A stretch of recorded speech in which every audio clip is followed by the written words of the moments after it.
Zimbabwe, from Africa's second most sophisticated economy to a global cautionary tale. In 1980, Zimbabwe inherited the second most sophisticated economy in Africa, an economy with thriving industries, strong infrastructure, and limitless potential. Yet through a toxic cocktail of incompetence, tribalism, corruption, looting, and clueless governance, it has all been dismantled. The industries that once formed Zimbabwe's backbone now lie in ruins. Manufacturing has collapsed. Infrastructure has decayed. The result?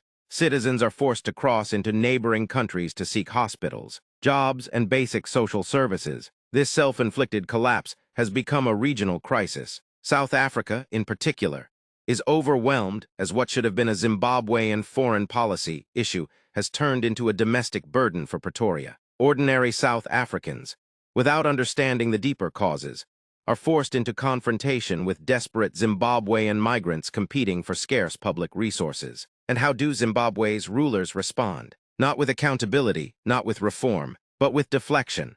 They point to colonialism and former colonizers as the convenient scapegoat for everything, from looting public coffers to destroying institutions. For anyone who doubted it, here is the proof. Zimbabwe does not suffer from sanctions, nor from ghosts of colonialism. It suffers from a crisis of leadership. Consider Rwanda.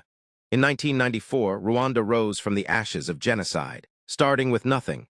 Today it has leapfrogged Zimbabwe in infrastructure, technology, governance, and computerization. Meanwhile, Zimbabwe, with all its head start and advantages, wallows in decay, dragged down by corruption and theft. The truth is stark. Zimbabwe failed not because of colonizers, but because its leaders are thieves, looters, and liars. Instead of fixing the catastrophe they engineered, they choose to hide behind history. Goodness gracious, don't they even have the part of the brain that registers shame?